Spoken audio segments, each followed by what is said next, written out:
Orbit affair ચેનલમાં સ્વાગત છે. આજે આપણે જાન્યુઆરી મંથના મોસ્ટ ઇમ્પોર્ટન્ટ MCQ કવર કરીશું. હાલ વંદે માતરમની કેટલામી વર્ષગાંઠ ઉજવવામાં આવી છે? 150મી. ખાલિદા જિયા, જેમનું તાજેતરમાં 80 વર્ષની વયે અવસાન થયું, તેઓ કયા દેશના પ્રથમ મહિલા પ્રધાનમંત્રી હતા? બાંગ્લાદેશ.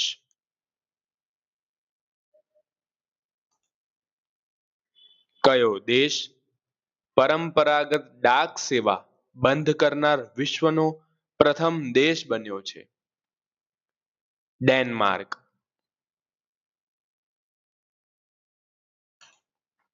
ભારત કયા દેશને પાછળ છોડી દુનિયાની ચોથી સૌથી મોટી અર્થવ્યવસ્થા બન્યું છે? જાપાન.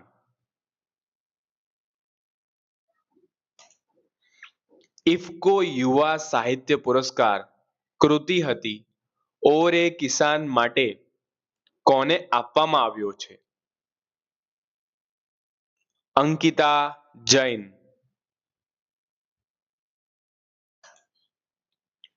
HALA બેંગ્લોરમાં કયા નવા નાગરિક હેલિકોપ્ટરની પ્રથમ ઉડાન સફળતાપૂર્વક યોજી છે?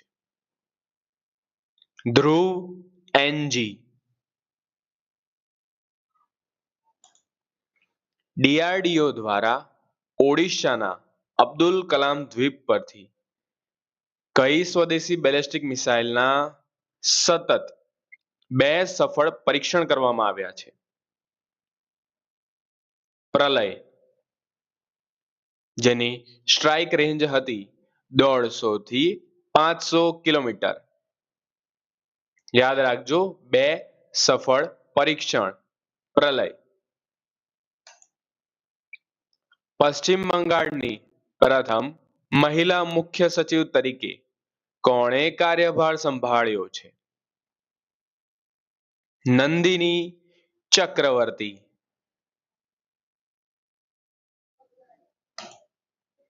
કયો દેશ 21મા સભ્ય તરીકે સત્તાવાર રીતે યુરો કરન્સી યુનિયનમાં જોડાયો છે? બલ્ગેરિયા. વંદે ભારત સ્લીપર ટ્રેનનો હાઈ સ્પીડ ટ્રાયલ મહત્તમ કેટલી ગતિએ સફળતાપૂર્વક પૂર્ણ થયો છે? 180 થી 182 કિલોમીટર પ્રતિ કલાક. કઈ ટેલિકોમ કંપનીએ દેશભરમાં વોઇસ ઓવર વાઈફાઈ સેવા શરૂ કરવાની જાહેરાત કરી છે? BSNL એટલે કે ભારત સંચાર નિગમ લિમિટેડ.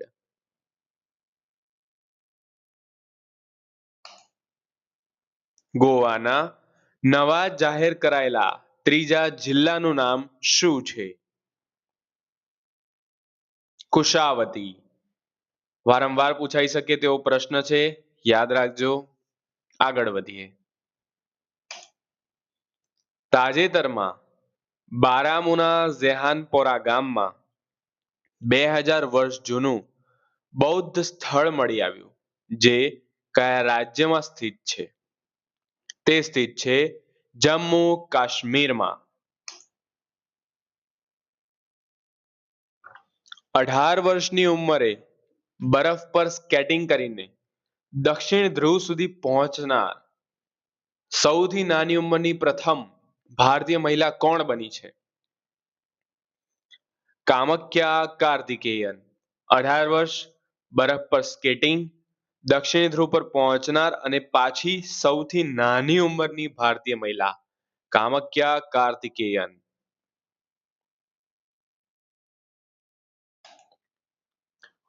$69 વર્ષ બાદ ફરી સક્રિય થયેલું બેઝીમી જ્વાળામુખી ક્યાં આવેલું છે? બેઝીમી જ્વાળામુખી આવેલું છે રશિયાના કામચટકા દ્વીપ પર. Vice chief of the air staff તરીકે કોણે કાર્યભાર સંભાળ્યો છે?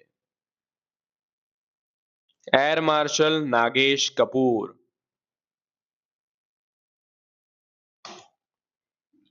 કયા હાસ્ય કલાકારને ડેમ હુડથી નવાજવામાં આવ્યા છે? મીરા સિયાલ. આ એક કોમેડી કલાકાર છે. ડેમ હુડથી નવાજવામાં આવ્યા છે મીરા સિયાલ. ઇન્ડિયન છે, ઇમ્પોર્ટન્ટ બની જાય છે. ભારતની દક્ષિણ પશ્ચિમી વાયુ કમાન્ડના નવા વડા કોણ છે? વડાનું નામ છે એર માર્શલ તેજિંદર સિંહ. વિશ્વનું પ્રથમ IVI SMA જનીન ઉપચાર ક્યાં આવેલું છે? અબુધાબી.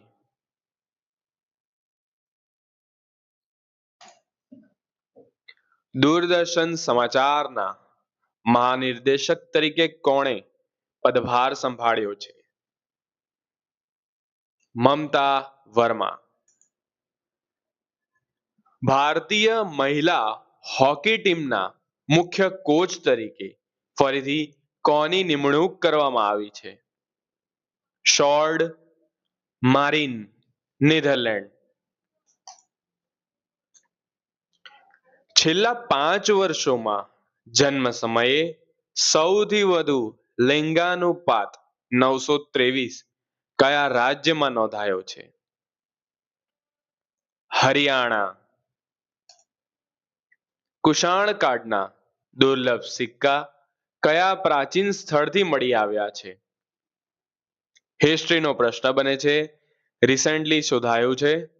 તક્ષશિલામાંથી મળી આવ્યા છે કુષાણ કાળના દુર્લભ સિક્કા.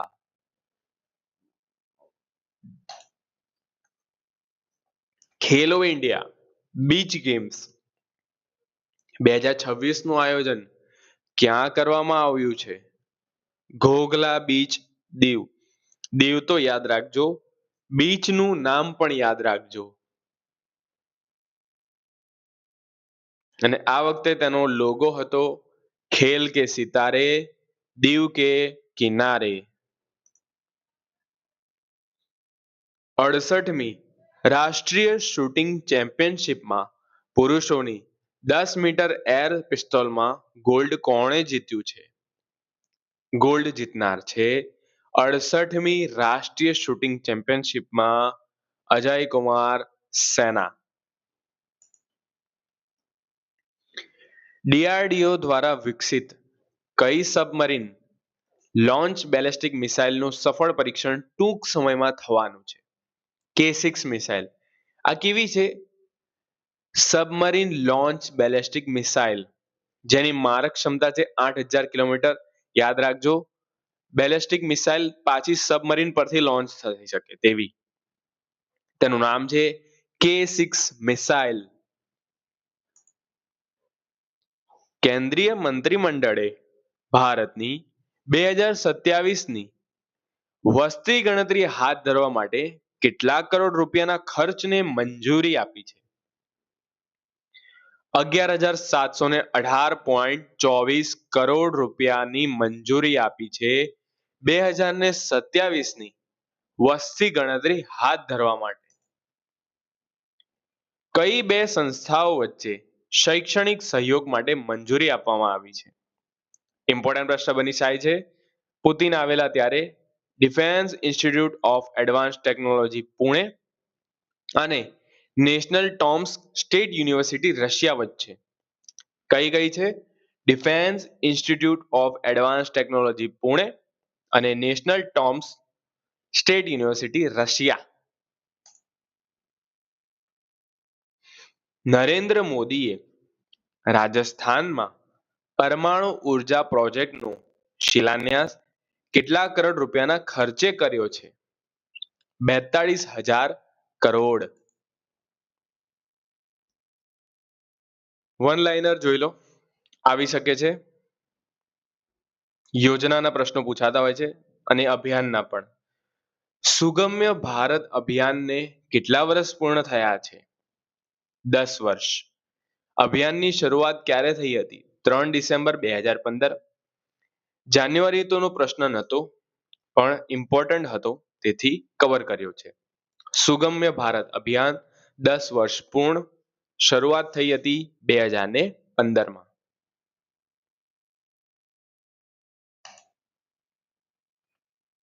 ભારત સરકારે ચંદ્રયાન 3 મિશનની સફળતાની ઉજવણી માટે કઈ તારીખને રાષ્ટ્રીય અવકાશ દિવસ તરીકે જાહેર કર્યો છે? 23 ઓગસ્ટ. ભારતે કયા દેશને પાછળ છોડી વિશ્વનો સૌથી મોટો ચોખા ઉત્પાદક દેશ બન્યો છે? ચીન. ભારત ચીનને પાછળ છોડી વિશ્વનો સૌથી મોટો ચોખા ઉત્પાદક દેશ બન્યો છે. ભારતનો પ્રથમ ટ્રોપિકલ આરએએસ આધારિત રેમ્બો ટ્રાઉટ ફાર્મ ક્યાં લોન્ચ કરવામાં આવ્યો છે? હૈદરાબાદમાં. ભારતીય સેનાએ વર્ષ 2026ને નેટવર્કિંગ અને ડેટા કેન્દ્રિતતાનું વર્ષ જાહેર કર્યું છે. યાદ રાખજો, હાલમાં મધ્યપ્રદેશ છે ને, તેમણે 2026ને કૃષિ વર્ષ જાહેર કર્યું છે અને ભારતીય સેનાએ નેટવર્કિંગ અને ડેટા કેન્દ્રિતતાનું વર્ષ જાહેર કર્યું છે. પોતાની પ્રથમ દ્વિપક્ષીય એશિયાઈ મુલાકાત માટે આવેલ જર્મન ચાન્સેલરનું નામ શું છે? ફેડરિક મર્ઝ. ફેડરિક મર્ઝ દ્વિપક્ષીય એશિયાઈ મુલાકાત માટે આવનાર જર્મન ચાન્સેલર. ભારતે પોતાની પ્રથમ એઆઈ સંચાલિત યુનિવર્સિટી ક્યાં લોન્ચ કરી છે? મેરઠ, યુપીમાં. ક્યાં લોન્ચ કરી છે એઆઈ સંચાલિત યુનિવર્સિટી? મેરઠ, યુપીમાં.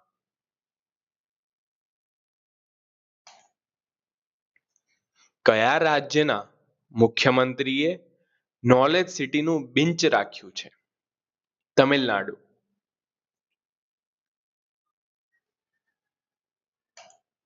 પ્રધાનમંત્રી નરેન્દ્ર મોદીએ પીએમ સ્વનિધિ ક્રેડિટ કાર્ડ કયા રાજ્યમાં લોન્ચ કર્યું છે? Kerala. Narendra Modi PM Svanidhi credit card important બની જાય છે, કેરળમાં લોન્ચ કર્યું છે. મીર હાજી કાસમ, જેમને તાજેતરમાં પદ્મશ્રીથી સન્માનિત કરવામાં આવ્યા, તેઓ કયા વાદ્યયંત્ર સાથે સંકળાયેલા છે? ઢોલક. ગુજરાતના લોક કલાકાર છે મીર હાજી કાસમ, જેમને પદ્મશ્રી મળ્યો છે.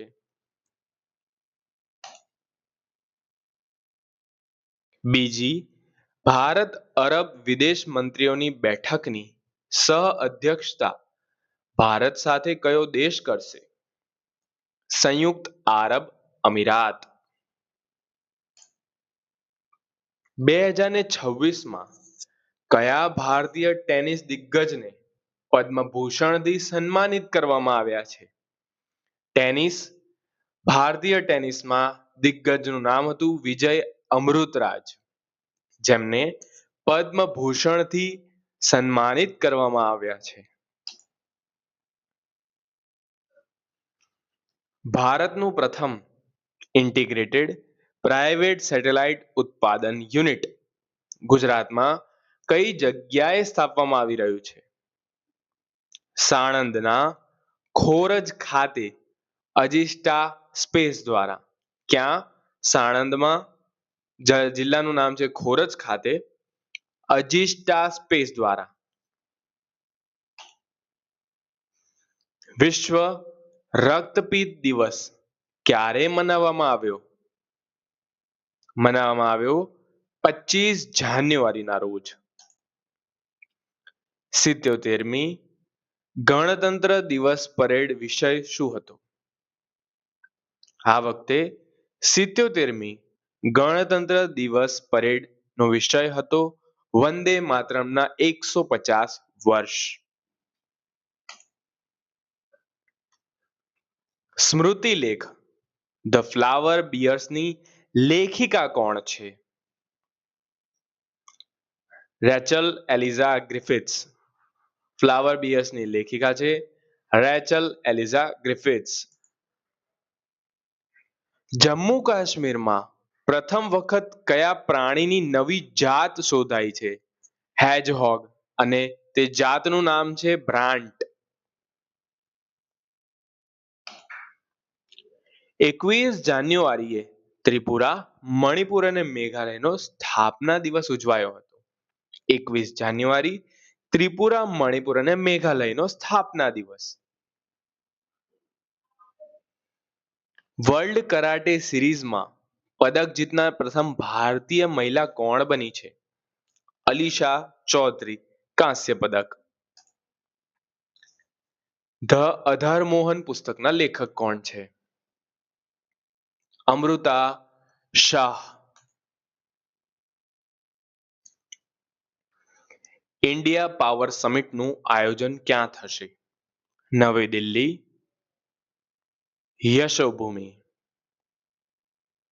નવા સતર્કતા આયુક્ત તરીકે કોની નિયુક્ત કરવામાં આવશે? પ્રવીણ વશિષ્ઠ. કયા દેશના ભૂતપૂર્વ રાષ્ટ્રપતિ યુનસુક ને માર્શલ લો કેસમાં 5 વર્ષની જેલની સજા ફટકારાઈ છે? દક્ષિણ કોરિયા. યુનસુક યેઓલ. હાલમાં નશીલા પદાર્થોની તસ્કરી રોકવા માટે પિંડા દે પહેરેદાર યોજનાનો બીજો તબક્કો કઈ રાજ્ય સરકારે શરૂ કર્યો છે? પિંડા દે પહેરેદાર, પંજાબ. 15 જાન્યુઆરી 2026 ના રોજ કેટલામો ભારતીય સેના દિવસ ઉજવાયો છે? 78મો. અંડર-19 પુરુષ ક્રિકેટ વર્લ્ડ કપની મેજબાની કયા બે દેશો કરી રહ્યા છે? ઝિમ્બાબ્વે અને નામીબિયા. હેનલી પાસપોર્ટ ઇન્ડેક્સ મુજબ ભારતનું સ્થાન 80મું છે. ગયા વર્ષે 85મું હતું.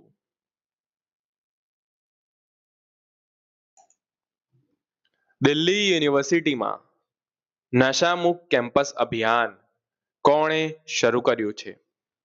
દિલ્હી યુનિવર્સિટીમાં નશામુક્ત કેમ્પસ અભિયાન શરૂ કરનાર છે ઉપરાષ્ટ્રપતિ CP Radhakrishnan.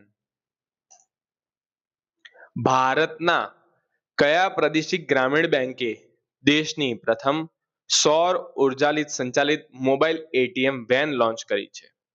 Mobile ATM van પ્રાદેશિક ગ્રામીણ બેંક લોન્ચ કરનાર છે ત્રિપુરા ગ્રામીણ બેંક, ટીજીબી. એસબીઆઈ મુજબ ડિસેમ્બર 2025 સુધી ભારતીય બેંકોનો ઋણ જમા અનુપાત કેટલો છે?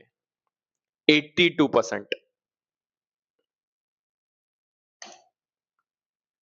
ભારતીય એરલાઇન આઈએટીએ ની સભ્ય બની છે કોણ?